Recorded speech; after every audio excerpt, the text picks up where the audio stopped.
Assalamualaikum warahmatullahi wabarakatuh. Perkenalkan, saya Nurul Fitri Ahra, NIM 184724159, kelas 28E, Universitas Negeri Makassar, Fakultas Ilmu Pendidikan, tahun ajaran 2020. Nah, kali ini saya akan membahas tentang analisis kurikulum buku IPA SD sebagai salah satu tugas mata kuliah Pendidikan IPA SD. Nah, adapun yang akan kita bahas yaitu analisis kurikulum. Yang pertama, contoh format analisis buku. Kemudian, yang kedua, analisis buku IPA SD. Contoh format analisis buku siswa mata pelajaran IPA. Seperti yang kita lihat, format analisis buku siswa seperti yang kita lihat dari gambar yang ada di PowerPoint tersebut. Seperti itu bentuk format analisis buku siswa. Sebentar akan saya perlihatkan lebih jelasnya lagi format analisis buku siswa. Kemudian contoh format analisis buku guru. Nah, format analisis buku guru seperti yang tertera pada PowerPoint, ada judul buku, kelas, jenjang, tema, topik, aspek yang dinilai, ada kesesuaian dengan SKL, kesesuaian dengan KI, kesesuaian dengan KD, kecukupan materi ditinjau dari kecukupan konsep materi esensial dan alokasi waktu. Hasil analisis itu tidak terpenuhi sebagian, dan terpenuhi. Kemudian ada format tindak lanjut hasil analisis. Selanjutnya, analisis buku IPA SD. Nah, kurikulum 2013 yang sedang dikembangkan saat ini menekankan pada dimensi pedagodik modern dalam pembelajaran, yaitu menggunakan pendekatan saintifik. Ini menurut Kemendikbud 2013, Abidin 2014, Hosnan 2014, Mulyasa 2013. Nah, pembelajaran dengan pendekatan saintifik adalah pembelajaran yang berbasis pada proses ilmiah yang dalam pelaksanaannya siswa melaksanakan kegiatan-kegiatan ilmiah untuk menemukan kebenaran atau pengetahuan baru. Terkait dengan analisis buku IPA SD, pembelajaran IPA dengan pendekatan saintifik adalah pembelajaran yang berbasis dengan proses ilmiah yang dalam pelaksanaannya siswa melaksanakan kegiatan-kegiatan ilmiah untuk menemukan kebenaran atau pengetahuan baru tentang alam.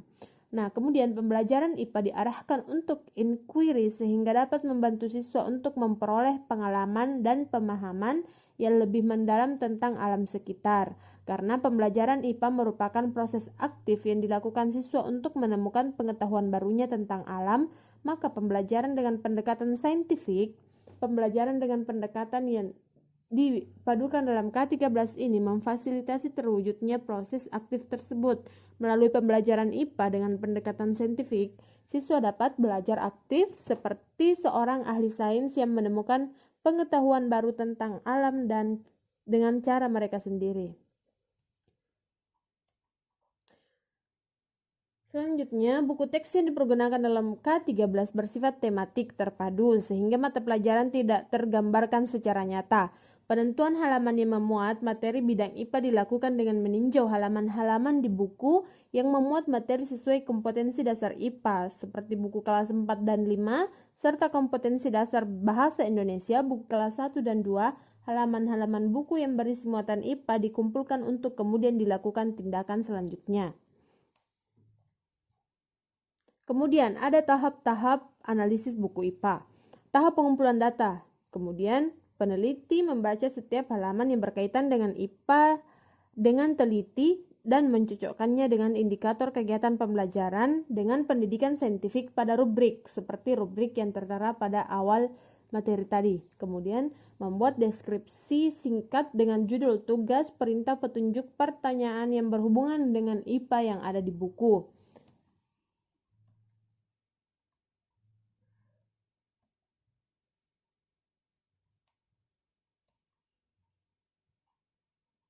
Kemudian yang kedua, analisis data. Yang pertama, memisahkan setiap kegiatan, mengamati, menanya, mencoba, mengasosiasi, mengkomunikasikan setiap jenjang kelas 1, 2, 4, dan 5. Kemudian yang kedua, mengelompokkan setiap kegiatan berdasarkan judul. Hal ini untuk memudahkan peneliti menganalisis keutuhan tahap pembelajaran dengan pendekatan saintifik, mendeskripsikan keutuhan dan tahapan pembelajaran dengan pendekatan saintifik, kemudian yang terakhir menarik kesimpulan.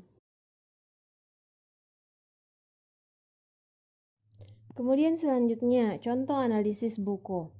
Seperti yang kita lihat di Microsoft Word tersebut,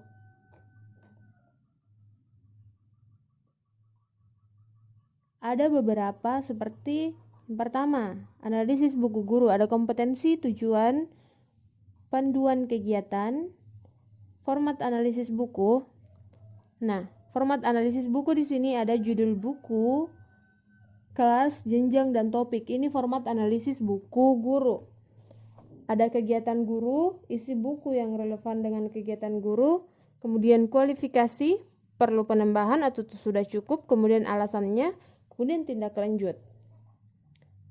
Yang pertama, perencanaan pembelajaran. Bisa kita lihat ada beberapa poin yang akan dianalisis. Kemudian yang kedua, penilaian proses dan hasil belajar.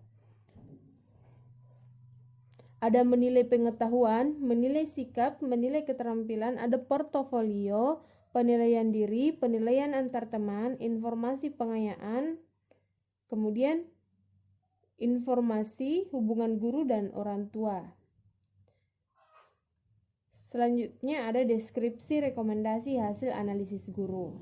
Kemudian analisis buku siswa. Sama, yang pertama ada kompetensi, kemudian yang kedua ada tujuan, ada panduan kegiatan,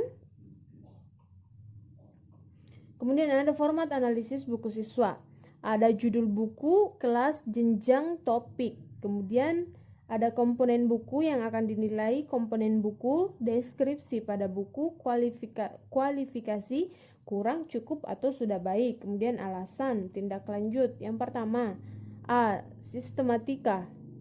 Nah, apakah judul sesuai dengan KD yang harus dicapai? Apakah urutan subtopik materi sesuai dengan KD dan sistematika keilmuan? Kemudian, apakah komponen penilaian sesuai dengan tuntutan penilaian autentik? Kemudian ada bagian B, uraian materi. Yang pertama, pendahuluan bab memotivasi siswa untuk belajar. Cakupan materi setiap subtopik, subbab memenuhi kebutuhan pencapaian KD. Kegiatan pada buku memfasilitasi pembelajaran dengan pendekatan saintifik. Penilaian pengetahuan, penilaian proses dan hasil belajar, ada penilaian pengetahuan, penilaian sikap, penilaian keterampilan. Kemudian yang terakhir, deskripsi rekomendasi hasil analisis buku siswa. Baik, sekian dan terima kasih. Wassalamualaikum warahmatullahi wabarakatuh.